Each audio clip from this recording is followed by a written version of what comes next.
No matter where you come from, no matter where you're going, here's a place where you can take comfort in the knowing that whether if you come to stay a while or just passing through, this door is open to you. Come and let's be silent. Come and share a hug. Come, let's pray together. Come, love and be loved. From the blissed out to the turned out, from the pampered to the abused, this door is open to you. Come on in.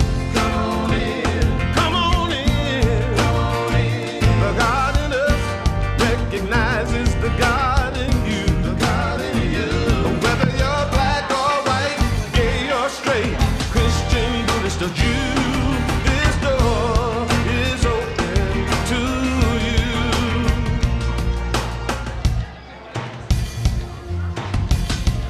Good morning. First things first, there is a dark gray Prius beside the road that has an Appalachian Trail tag, I believe, on it.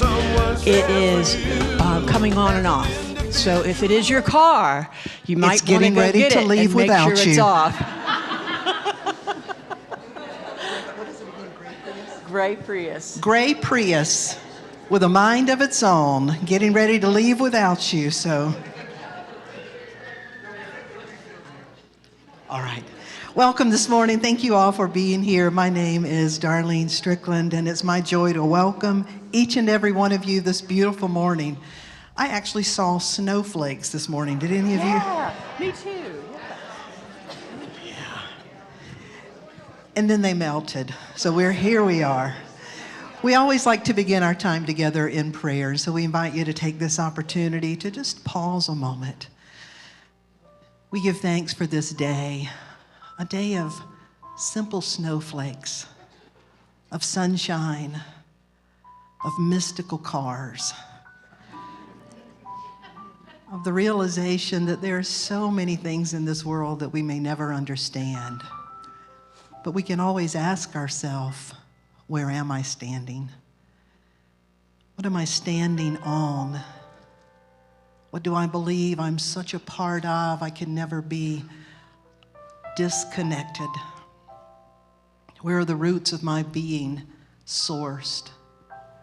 Today we delve into the mystery of our being and what it means to move beyond root and begin to express creatively. For this day, for this time together, we are truly grateful. Thank you, God, and so it is. Amen. Amen. Thank you all for being here. It's good to have Amy Steinberg with us this morning. Come on up, Amy. It's always fun to have her with us this morning. Join us as we sing this song together that says, "Welcome to this place." Would you please stand and join us as you're able. Welcome to this place. Welcome to this place. Welcome to this place in the name of love. Welcome to your heart. Come and lift your heart. Come and lift your heart in the name of love. Welcome to this place. Welcome to this place. Welcome to this place. Welcome to this place in the name of love. We gather here as one. We gather here as one. We gather here as one in the name of love. Welcome to this place. Welcome to this place. You got it? Welcome to this place in the name of love. Come and lift your heart. Come and lift your heart. Come and lift your heart.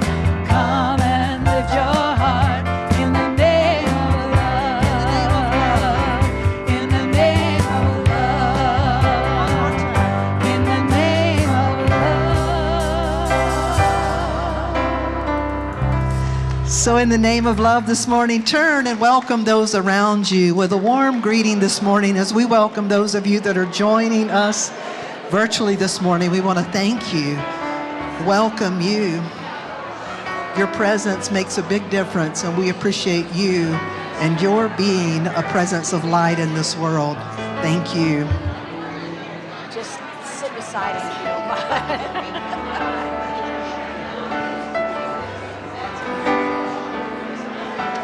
You've got that. Let's pick it up a little bit. Lead me, love. Lead me on when I'm weary. Make me strong. Lead me, love. Help me grow. Lead me, love. Lead me home. Let's sing that verse again. Lead me, love. Lead me on when I'm weary. When I'm weary, make me strong. Make me strong. Lead me, love. Lead me, love. Help me grow. Help me grow. Lead me, love. Lead me home. Lead me, love. Lead me, love. Lead me on. I'm ready. I am ready. I am strong. I am strong. Lead me, love. Watch me grow. Watch me grow. Lead me, love. I am home. I am home. Big finish. Big finish. Come on. I am home.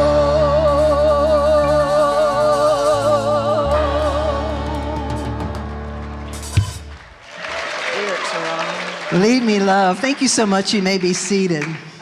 Thank you for being here today. And we want to acknowledge our young people who are already heading over. Some of them are in the back already, but we're so blessed to have a wonderful program for our babies all the way through teens. And so if you have children, grandchildren, little ones in your family that you'd like to be a part of this program today, just have them head over with our Sunday school teachers, and we extend this blessing to them so that they may remember this in the truth of their being, and through them to all children in this world. Together, this affirmation that says, we love you, we bless you, we appreciate you, and we behold the divinity in you. It is so good to have you with us, and so good to have one of our little ones back who had an accident in the snow and made it back today. So good to see him, and I've never seen such a little adorable wheelchair as a leg heals. It's so good to have you back.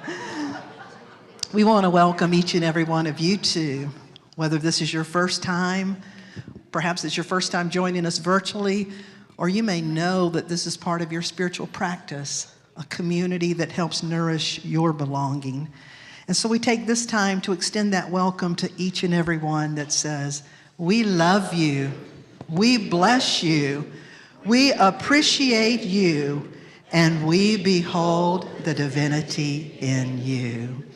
Reverend Beth is going to share some information with us, but before she does that, if you are here today for the first time and you raise your hand, our welcoming team will extend one of these packets to you. We just welcomed you, and now this will allow you to wear, there's a red heart attached that allows us to recognize you a little more easily. So if you keep your hands up, or Unity lovingly point to where you saw those hands, we thank you for that.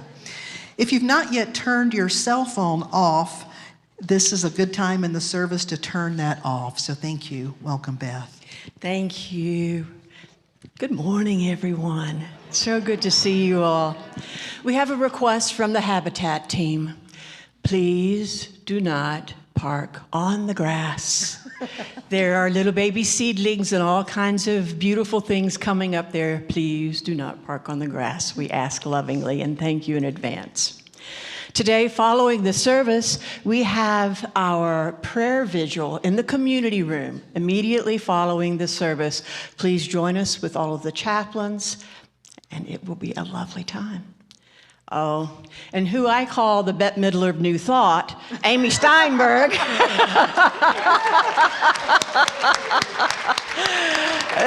Yes, she is with us today, and she will be bringing Ministar at 12:30. And please, it's going to be incredible. I've seen the props and the things that are going to be going on. It is a play. It is going to be an amazing experience. So please join us at 12:30. On Friday, March 6th, we will have a documentary, the movie, The Something of Money. I'm sorry, I couldn't read. It will be very good. You can bring, I'm sure it will be lovely. You can bring your own dinner at 5 o'clock and join people here, and the movie will start at 6 o'clock. The illusion of money. Thank you. Thank you. The illusion of money. Thank you. The Legal Observer Training is getting a great deal of attention. It's open to the public. Please share with your friends. It will be held here Monday, March 22nd from 1 until 2:30 p.m. Please sign up online. I am so proud of our community. I am so proud of our community. Our drive for migrant farm workers, all of the information is in the lobby. We have already received a good many donations. If you don't see your donations, it's because I've put it underneath the table skirt. It's all good. The cutoff date for that is March 8th. And now, well, it says March 8th, and Jennifer just gave me this information, so I believe it is so. It's earlier Yes, this year. yes. Deadline's earlier. Deadline for that. Yes, I don't like that word.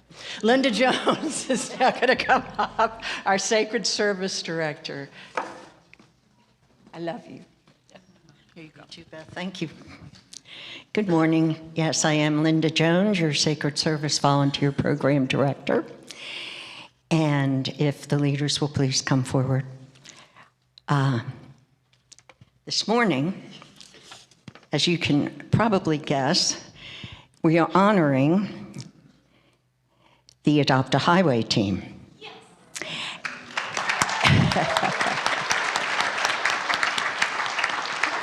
I'd like to introduce the current leaders, Fred Fix and Paige Ashley, and our past leaders, Pamela and Charlie Rogers.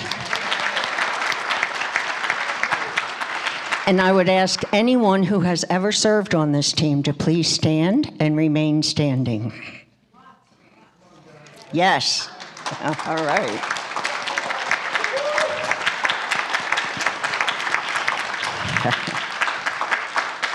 So, how did this team come into being? Well, soon after Reverend Darlene arrived in 2015, she asked a group of the leaders, "What are your ideas for community service?" So Charlie Rogers suggested the Adopt a Highway program. And Reverend Darlene immediately agreed and put him in charge of making it happen. Yeah, you speak up and you know. Well, then Charlie contacted the Department of Transportation, and 1 mile of highway on Ferncliff Park Drive from Route 280 to the bridge on Old Fanning Bridge Road was adopted. And many Unity friends were recruited, and this community outreach was launched. So Charlie and Pamela led the group for 9 years, and then they passed the torch to Fred and Paige.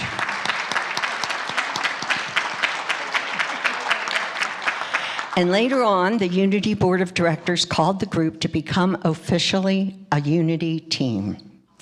And members always enjoyed the satisfaction of community service, camaraderie, and fellowship during and after the highway cleanups.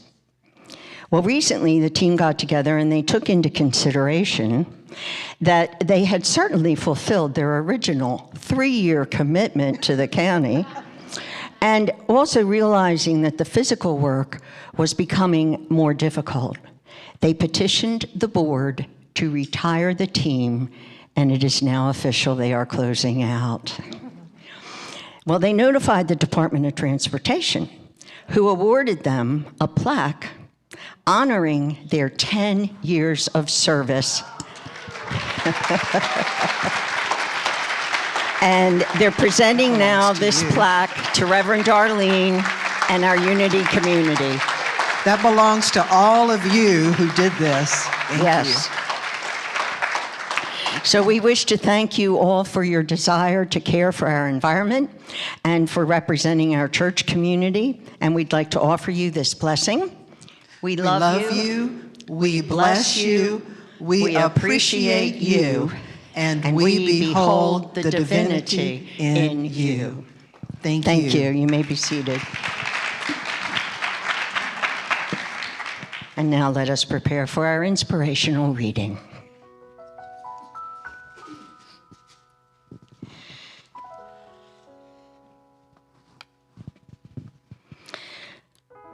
What if the very thing you have been taught to distrust is actually a doorway to your becoming?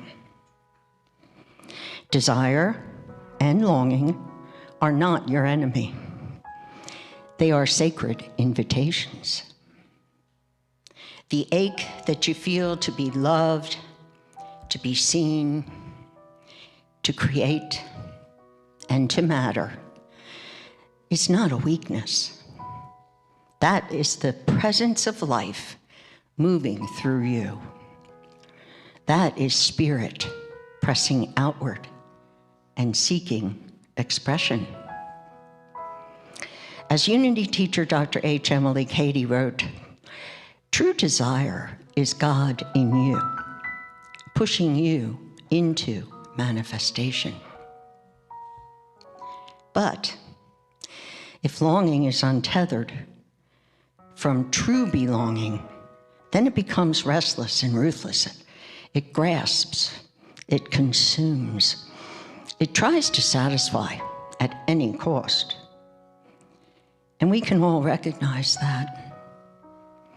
Perhaps we have chased validation or achievement or pleasure or distraction. Not because we are broken, but because we lost touch with who we truly are.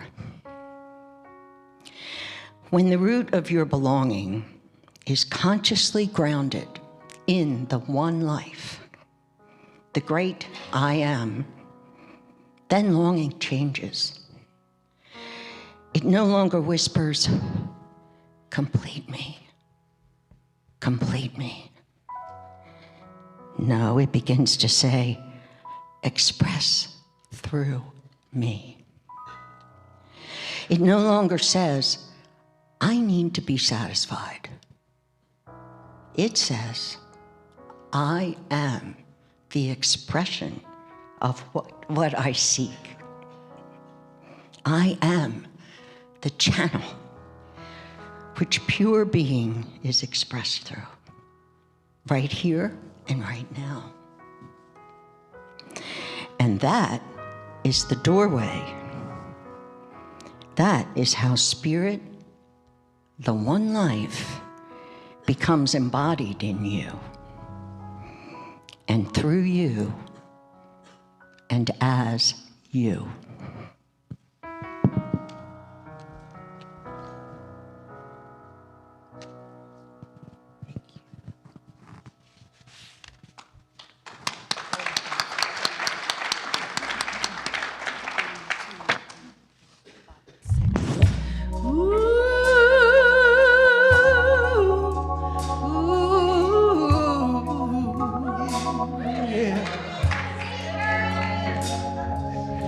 Let me be intimate with the infinite. Let me be deeply revealed.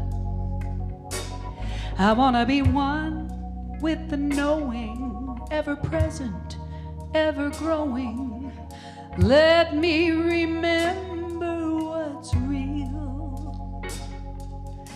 Let me be intimate with the infinite, vulnerable and free. I want to be one with the sweetness, completely one with completeness. Let me be gentle with me, falling in love with everything, falling in love with divinity, falling in love with everyone, because God is in you and God is in me. Oh!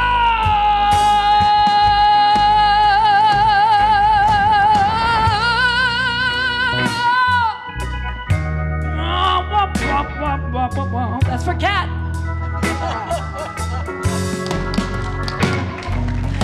Let me be intimate with the infinite. Let me be open to you. I want to sink in the spirit. I feel it. I hear it. I see in your eyes the truth. Falling in love with everything. You know that feeling? Falling in love with divinity. Falling in love with everyone. Because God is in you and God is in me.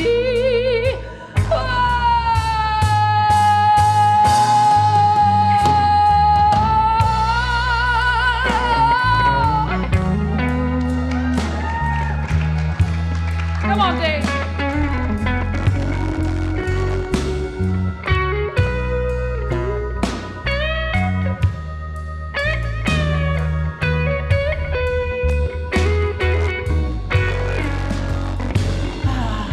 Give it to me, give it to me, God. Give it to me, give it to me, God. I am ready to be that love. Give it to me, give it to me, God. Give it to me, give it to me, God. I'm ready to be that love. Give it to me, give it to me, God. Give it to me, give it to me, God. I'm ready to believe in love. I believe in love. I believe in love.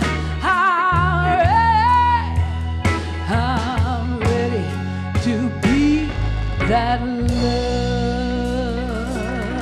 Yeah. Thank you.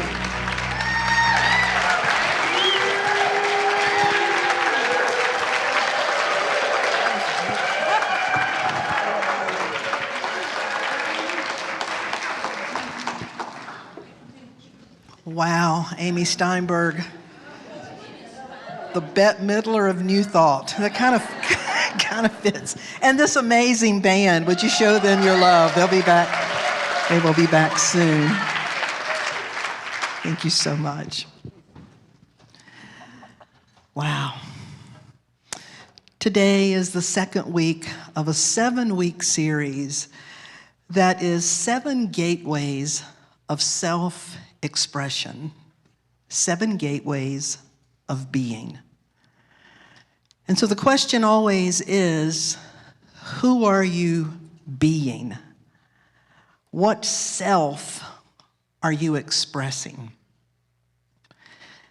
There's a parable that is a pretty popular, pretty well-known parable, and it gets right to the heart of that. What self are you expressing? And the parable goes like this. This particular parable is found in the Bible in Matthew chapter 7. It starts with verse 24. Whoever hears these sayings and does them, I will liken them to a wise one who builds their house on a rock. And the rains descend and the floods come, and the winds blew and beat on the house, and it did not fall, for it was founded on a rock.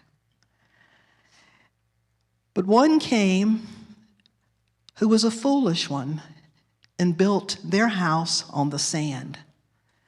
And when the rains descended and the floods came and the winds blew and beat on that house, it fell, and great was the fall. How many of you have heard that story before in your life? And so were you taught that, okay, this means that you need to be morally right, have your life perhaps founded on Jesus, and then Jesus will protect you against all the storms in life? You may or may not have grown up with that, but that was the understanding I grew up with. But here's the problem, or the question, or the opportunity, is that still placed my safety outside of me. Even if it was God, it still placed it outside of me. And so the thing about this teaching is it's really about the foundation of our being. The house is the form, your life form, the expression of your life. The foundation of is the center of your gravity, the foundation of your being. And so this is not a teaching about good construction. The teaching is about the foundation. And the teaching also says, rain's going to come, floods are going to come, stuff is going to show up. Anybody had any stuff show up? It might get rough sometimes. The question is not, are storms going to come? Because they will. And when the storms come, they reveal what we are founded on. The Buddha said it this way. The same teaching shows up in different traditions. The Buddha said, as a solid rock is not shaken by wind, so the wise are not moved by praise or blame. In Buddhism, the word Mara is similar to what we would call the devil. In Buddhism, Mara is the adversary, that which fights against. And there's pictures of the Buddha where the Buddha is sitting and Mara is just railing against the Buddha. And all the Buddha does is put one hand on the ground and the other hand on the heart, reminding oneself, the foundation of my being is not what's out here, it's the root of all being. The Zen parable says it this way. What is enlightenment? When the house is on fire, you do not rearrange the furniture. You remember the ground beneath it. When the house is on fire, you do not cling to your furnishings. When the house is on fire, you do not argue about the fire insurance policy. When the house is on fire, you remember what you're established in. Different ways of saying it, but it's really telling us that there's two ways to ground who we are. That every person in this world is a physical body being, and we're either walking around truly believing that we are a separate sense. Even we can wholeheartedly believe in God, but unless God is part of our foundation, unless we are established in and as and part of it, unless we are one in the same, we still have a severed sense of belonging. Does that make sense? That everybody, that what life is about, what it means to be born again, what it means to remember why you are born, all of these things are to say, yeah, we're a physical being, but ultimately I am a being of the one life, the one spirit. That's what it means to die before you die, is we die to the illusion that this body is what it's all about. And we know that ultimately we are spirit. Now that's said in many different ways, and throughout this series, and especially these first few weeks, you're going to hear me repeating some of these same scriptures and quotes to really get us rooted in the foundation. Colossians, again, returning to the Christian Bible, says it this way: you have taken off the old self with its practices and put on the new self, which is being renewed in knowledge according to the image of the Creator. There's the old self, the new self, the lower self, the higher self. Another way it's described is in 1 Corinthians 15:45. The first man, Adam, became a living being. The last Adam became a life-giving spirit. There's not two Adams, there's two orientations of being. The first is, hey, I'm living, I got a heartbeat, I'm here. The second is that, and I am a life-giving spirit. And who and how we know ourselves changes everything. Again, if I go back to Buddhism, in Buddhism, the distinction is we're either evolving our Buddha nature, the Buddha nature is forming in us, or ego consciousness is being reinforced. In Hinduism, it's the amakara, the ego maker, the constructed identity, the house, the form, or the Atman, the deeper self of being. In Sufism, it's the nafs, the ego driven by fear and appetite, or the ruh. Ruh is the word for God, Spirit of God. In A Course in Miracles, it says we're living our life either guided by love, seeking to express love, or we're living our life guided by fear, crying for love. So recognizing one or two ways that every day, not just when I'm meditating, but also when I'm in traffic, annoyed, or anywhere frustrated. You know when that is, like you start doom scrolling on your phone, and all of a sudden you're just so angry. You have to go back and look at pet videos just to calm down. Why do you think there's so many funny cats and dogs? It's so we won't kill each other, because the other stuff is just outrageous. And so in any given moment, we can just forget. And that's why I love the bumper sticker that says, yes, I'm reborn, and reborn, and reborn, and reborn. Do you know how many times I have to return to the root? And sometimes, honestly, it's after I've had a little mini meltdown or a come apart. But that's why forgiveness and working on ourselves makes a difference. Because we seek to correct. We seek to figure out where we went off the rails and to remember and to really establish ourselves. So this series is about, are we creating what in unity we would call the Christ consciousness? The Christ is the perfect pattern of humanity expressed as spirit in the human being. Are we cultivating a being of Christ, or are we cultivating a being of Antichrist? Are we cultivating a being of love and oneness, or are we cultivating a being of separateness and isolation? And my friends, the house can look the same. You can quote scripture. You can go to church. You can meditate. You can do your best to be a kind being.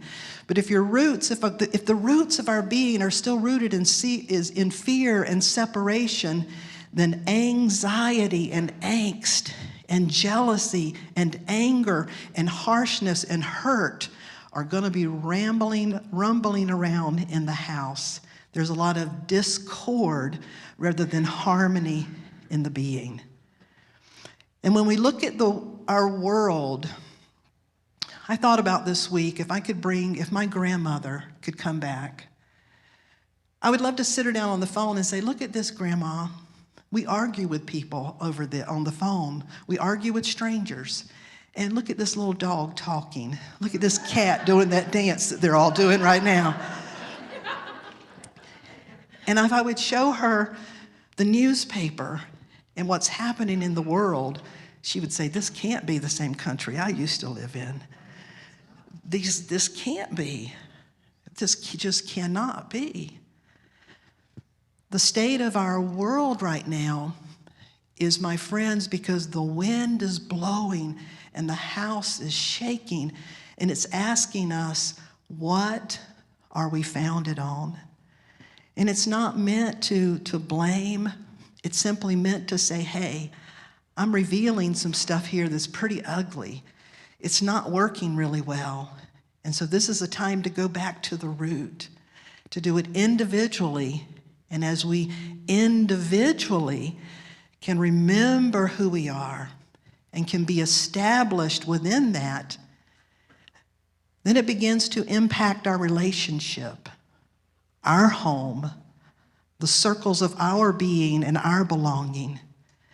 It begins to change little by little by little. And so our foundation, as we talked about last week, the root of our being is either rooted in, yes, I'm in a physical body, and a physical body can be threatened, and fear is a normal part of having a human body. But there's something more important and more true. There's something even more internal and eternal, and that is that I am a spirit, multi-dimensional being. And come what may, it can be well with my soul. Can you feel the difference there? Being rooted in that.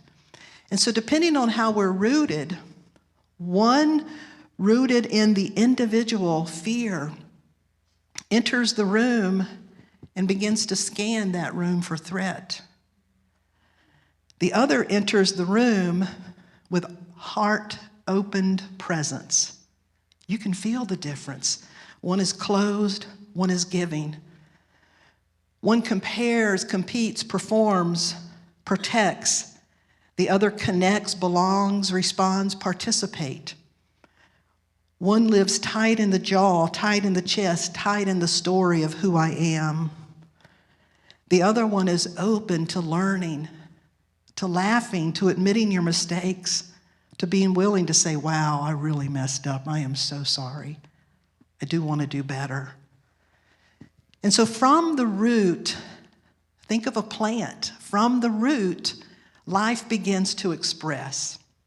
And so if the first chakra, if the foundation of our being, if the first spirit of Mary Magdalene is about feeling safe, being in body and in spirit and being safe, then the second chakra, the second gateway of being, is about, now that I am safe, now that I am rooted, I'm getting ready to express, to move out, to create. From the root, life expresses its potential. We move into form. We release our essence. And we realize the fruit of our spirit. And so what calls us out, the best words we have in the English language to describe it, our desire and longing. Because without desire, without an appetite to eat, without the sensation of knowing that the body needs nutrition, we would die before we ever got very old.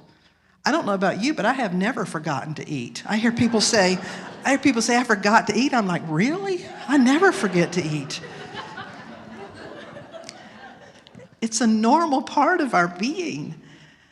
A sexual appetite, a desire, longing. It needs to be, all of these things need to be held in the right light, because desire and belonging are absolutely how life begins to move out. And so the first point is, longing is not an enemy, it is the engine. Think about that. Desire and longing are not enemies, they are fuel, they're the engine.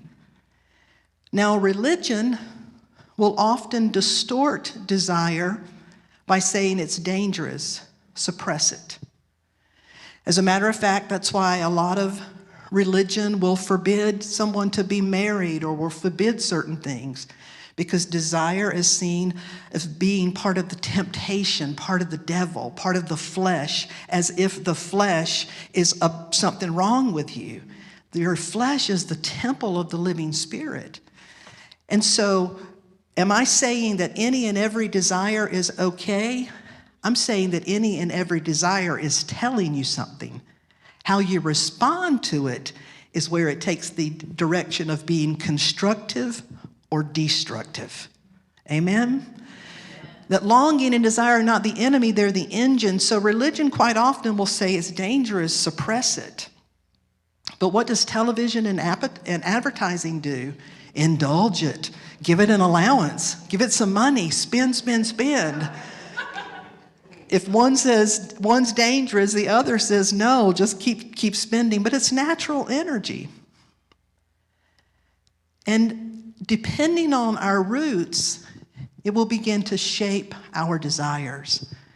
But the first thing that I hope we'll all spend some time with perhaps this week is thinking about desire and longing are not enemies. They're fuel. There is something that wants to be experienced. There's something that wants to be realized and expressed. There's something that wants to move out. And what is it? That leads us to the second point. Every desire has one or two pathways. It can be life-giving or life-constricting. Every desire can be built on fear, selfishness, an energy of clinging and grasping. Or desire can be built on communion, creativity, higher self-expression. What you grasp at will control you. What you consecrate will transform you. Every craving is energy looking for direction. And when you're not rooted in belonging, desire becomes something that is used either to make you safe or make you worthy or make you whole. The great Sufi poet Rumi, in talking about desire, often reframed it as desire and longing were homing signals for the soul, asking us to remember what truly mattered. Jesus said it this way: what does it profit a person to gain the whole world but lose the soul? So again, longing is not the enemy, it's the engine. Every desire has two pathways, constructive or destructive, life-giving and life-affirming, or self-affirming, a selfish. And then the third is, before the fix, return to the foundation. Before the fix. Many years ago, I worked for an international company named Brio. I was a national sales manager eventually, and part of my territory was New York. Now, I'll never forget, as a new person in that company, the very first time I went to New York. I hadn't been outside of North Carolina very much. And this was a number of years ago. And I'll never forget that taxi ride from the airport all the way to the Marriott Marquis on Broadway. I probably prayed harder than I have at any other time in my life. I haven't been in a few years, and I don't know if it's the same today, but at that time, once they got into Broadway, taxis pretty much went anywhere. It didn't matter if there was 4 lines and supposed to be 3 lanes, they would fit 5. And go up on the sidewalk if they could strategically get around something, which I learned very quickly. You do not stand on the edges or lollygag near when something's happening. And I was just, after I opened my eyes one day in a taxi, I asked the man, because he seemed like something wasn't right. And I said, "How's your day, sir?" And he said, "Not good, not good, not good." And my mind's not either. And it's because of the way you're driving right now, but I didn't say that out loud. "How's your day, sir?" And he said, "Not good." And I said, I'm sorry to hear that. He said, I'm Hindu. And in our tradition, every morning we touch the feet of our elders. I touch the feet of my mother because I must touch my mother's feet to have her blessings. And he said, this morning I had to leave early and my mother was still sleeping and I didn't want to disturb her, and so I left, but I left without my blessings. And today I've been very untethered. And that word, untethered, you don't hear that word a lot, untethered. Today I've been very untethered because I did not touch my mother and receive her blessings. And I'm telling you this years later because it really made an impact on me. First of all, it inspired me to do a little research and to learn what that meant in that tradition. And what were the parallels? What is the deeper spiritual teaching? And what I came to understand is the symbolism of literally touching the feet is to honor you as part of my ancestry. It's to honor all that you have given from your heart. And it's to honor our sacred connection to the ground of our being and to the ground of all being. Now, isn't that beautiful? That if every morning before we left, if we would make touch, if we'd kneel down and touch and remember what establishes our foundation. Jason, would you give us that song? This week we're talking about longing and desire, and how it's an opportunity to say, what is seeking to be expressed here? And so I want to leave with you a final story. This is about a man, I'm going to call him Simon. Simon was a hard worker. He'd been working at his job for 6 or 7 years. He's the kind of person that went in early, stayed late, getting a good review, climbing the corporate ladder, having that accomplishment, having the big title meant a lot to him. And over those years, he had climbed, and he felt very good about that. And there was a new position coming open in his company, and several people said, Simon, that's yours. It's got to be yours. And he felt like that too, but he'd be like, oh, I don't know. But he really felt like it was his. And then his boss called him in and said, Simon, we've decided to go with someone else. Oof. Simon said, I honestly can't tell you what my boss said after that because I could just see red and I felt sick. And so as best I could, I stood there and I just said, I understand, but everything in me just wanted to run. And so I got in my car and I started driving home, and I'm clenching the steering wheel. These stupid people, they don't value me, they don't see who I am. Why am I doing this? Can you feel that? Have you ever been in a situation where you wanted something so much, and then it just felt like you didn't get it? They didn't see you. They didn't appreciate you. Now, we don't know what kind of worker Simon really was, but what he told me is what he was going through. What he was going through is he just imagines his life. He that night at dinner, he was short with everybody. And in his mind, he was just firing out an email. He was going to tell that boss what he thought the next day, rehearsing it over and over and over. Desire and longing, and now, nope. Simon said he was literally miserable for several days. But Simon was a part of a 12-step community. And he finally made his way back into a meeting and told them about what happened, and it was just driving him crazy. And someone said, well, Simon, what kind of worker do you think you are? And he began to talk about what he thought he was. And they said, well, Simon, is that really what you wanted, that promotion?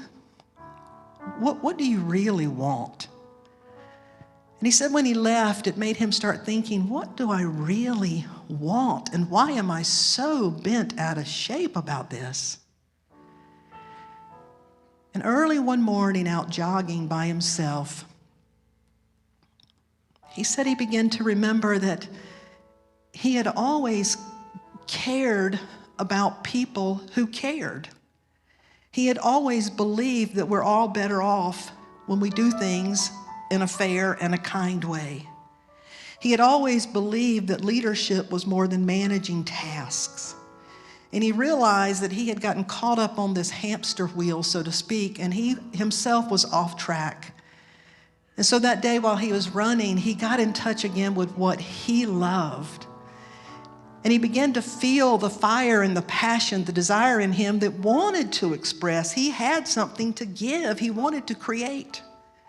So he put his energy into creating a class called Leadership for People Who Care. Leadership for People Who Care.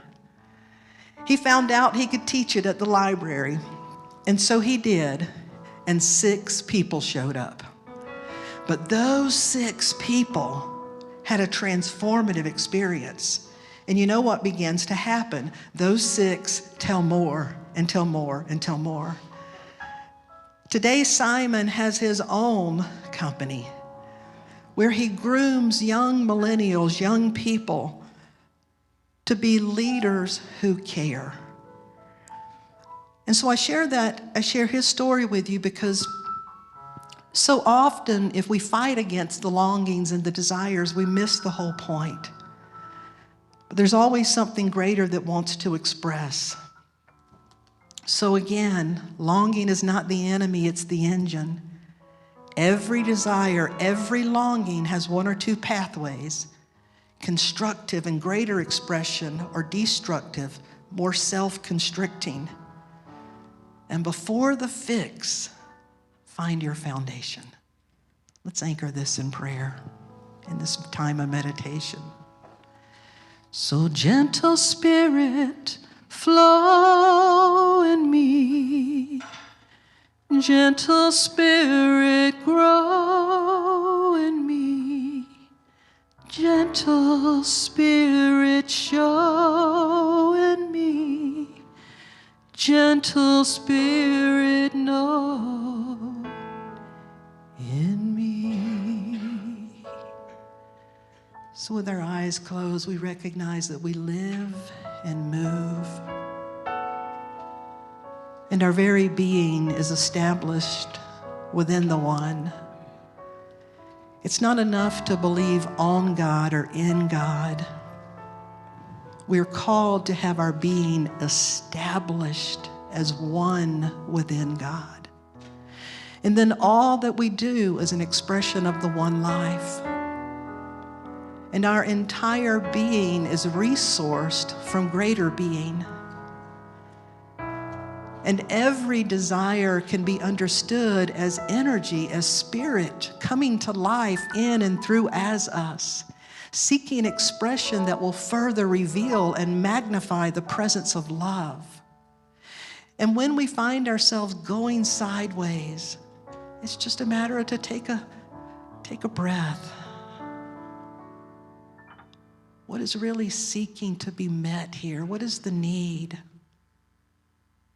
What is the need?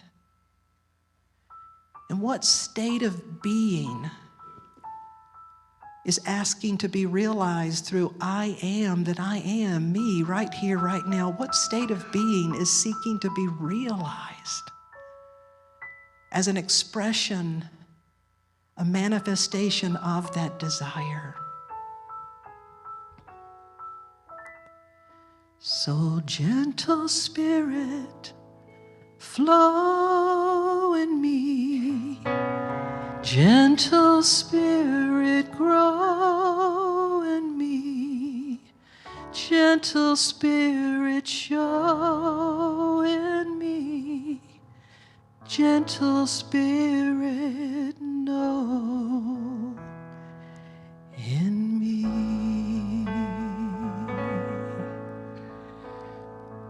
When the root of your being, longing no longer says, complete me. It says, express through me and as me. Longing no longer says, I must be satisfied. It says, I am the expression of what I seek. I am the channel through which pure spirit is being expressed. True desire is God in you, pushing through you into manifestation. So gentle spirit flow in me, gentle spirit grow in me, gentle spirit show in me, gentle spirit know in me. I invite you to open your eyes, to wiggle your fingers and your toes, and if you're able to stand with us. Gentle spirit flow in me, gentle spirit grow in me, gentle spirit show in me, gentle spirit know in me. Now let's make it happen.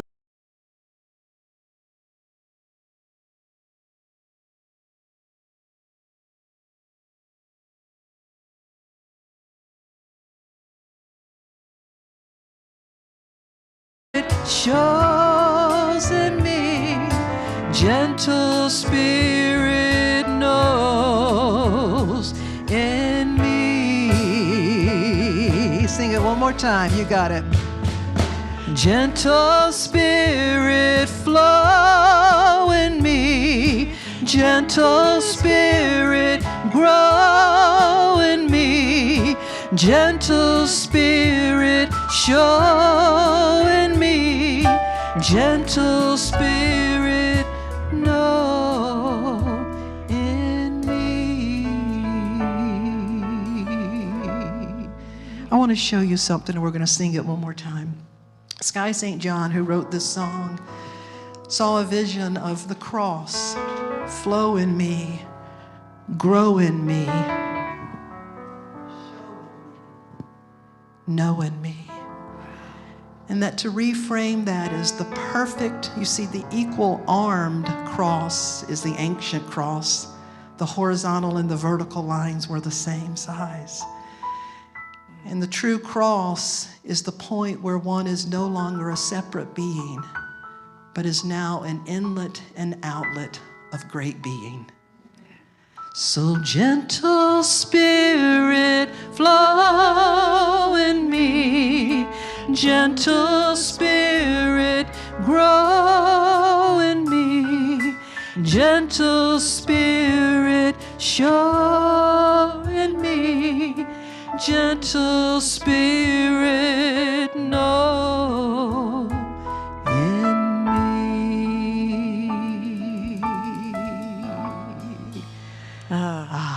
Thank you so much. Thank you. You may be seated. Thank you. Oh, I love knowing that. I love knowing that Sky St. John did that and created that. I'd like to invite the ushers and the prayer chaplain up, please. I'd like to remind you again that there will be a prayer vigil held in the community room immediately following the service. However, if you would like private prayer in my office, the first office, the prayer chaplain will be in there. And if the door is closed, there is someone in prayer in the room. If the door is open, then they are ready to receive. They will be there for about 30 minutes following the service. And so together, let's say our affirmation. But first, I would like to tell you that at our annual meeting, someone shared that they had been in a church that was in Florida and they had over $1 million budget and that they only did a portion of what we do here. So I wanted to share with you that we truly make your prosperity work, and thank you. Thank you. Divine love flowing through me blesses and multiplies all that I have, all that I give, all that I receive, and all that I am. I am now in perfect balance and flow with the universal tides of giving and receiving. Thank you, God, and so it is. For those of you who are just meeting me, it's wonderful to be here. Thank you so much for having me again. Thank you to the musicians. And also want to let you know that as she was talking, I had my phone out. I hope I didn't annoy anybody. I was writing a rap based on the talk. So it's just fun for me. It helps my ADD pay attention during the talk. 1, 2, 3. Sacrifice my holy light. Burn it down, I testify. Ashes make a fertile ground. So grow me now. I don't know, and I don't care that I don't know. Best lyric I ever wrote. I have fear that I will break, but I have faith. Sacrifice my holy light, burn it down, I testify. Ashes make a fertile ground, so grow me now. Grow me now. And so it goes, bittersweet, and so it goes. It goes, and I have fear of my mistakes, but I have faith. Who's got faith? I have faith. Sacrifice my holy light, burn it down, I testify. Ashes make a fertile ground, so grow me. Sanctify my troubles, God, and I will overflow with love. Plant me in your fertile ground. Grow me. Make it so, make it so, make it so, make it so. Make it so, make it so. Yeah. Whoa, hey, yeah. All right, we're gonna keep the groove going. We're gonna simplify everything so we can hear this rap. All right, here we go. What self are you being? What self are you expressing? And is your foundation built on rock or sand? Can we make it even quieter so we can hear the lyrics? Awesome, thank you. So I can hear myself. What self are you being? What self are you expressing? And is your foundation built on rock or sand? Storms can be rough, there's gonna be rain for sure, but when the house is on fire, you don't rearrange the furniture. You don't. That was really good. That's gonna stick with me. Keep it going. Keep it up. I need the beat. Come on. To be born again is to be renewed, to know I am a life-giving spirit and I'm here to grow. Being it or crying for it, it's all about the love. So when you doom scroll, always return to the pet videos. Come on, Joey, I need you a little bit. All right, so we seek to correct, to cultivate light. I don't know about you, but I don't want to be the Antichrist. Safe in the root, I am ready to express. Longing is the engine, not something to be repressed. The flesh is the temple, and we must listen to desire. Something is calling you higher and higher. Every craving is looking to make you whole. Every longing is a homing signal for the soul. Every longing is a homing signal for the soul. Let's sing this together. Sacrifice my, here we go. Sacrifice my holy light, burn it down, I testify. Ashes make a fertile ground, so grow me. Sanctify my troubles, God, and I will overflow with love. Plant me in your fertile ground, grow me. Make it so, make it so, make it so, make it so, make it so. Hey, yeah. Can we do the chorus one more time and break it down? Sacrifice my holy light, burn it down, I testify. Ashes make a fertile ground, so grow me. Sanctify my troubles, God, and I will overflow with love. Plant me in your fertile ground, grow me now.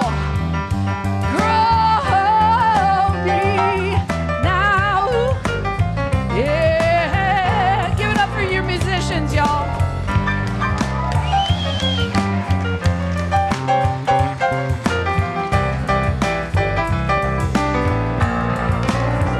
Every moment you can make it so, make it so, make it so, make it so, make it so, make it so, make it so, make it so, make it so, make it so, make it so, make it so, make it so, make it so, make it so, make it so, grow me now.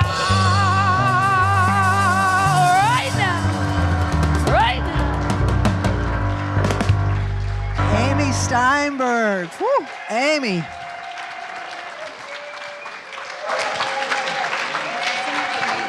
Wow. Thank you. You may be seated. How she can put a whole sermon in a rap is truly genius. Thank you, Amy Steinberg. Yeah. Come on up, young people. Our young people are coming in today. They're going to show you something that they have created. They're going to end the service in here with us. And as Beth said, after the service in the back community room, there'll be a short, it's not going to be very long, there's a prayer time together. And then at 12:30, Amy Steinberg is here for an amazing concert. Now, we don't want funds to hold anyone back. If you want to be in this today and that's something you want to do, then you be here and then you give in a way that you can. So where are you, Reverend Gabby or Reverend Barbara Ann? You want to tell us about what we're looking at today? Yours? We want to see over here. Okay, let's come over here. The little ones.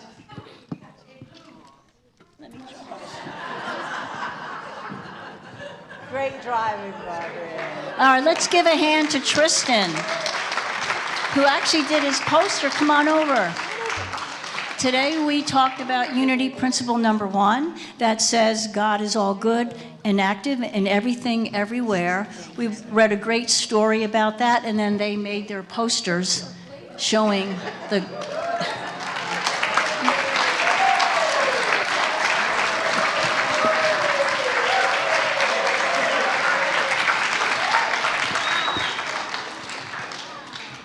And the middle group did a lesson on love. Who would like to tell everyone what you did? Oh, thank you.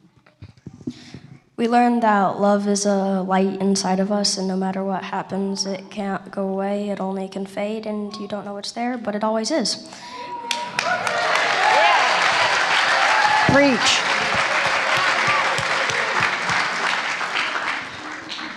So as you can see, we're all learning together every Sunday. Thank you. We've lost Reverend Darlene. I will. I wanted to say about Amy Steinberg that her play was on Broadway. This is... You're manifesting that, but... I am. This is what I want to say. It's going to be fantastic. Come, be here. Whatever I needed to say, it just came out. All right. Now we'll close with the peace song.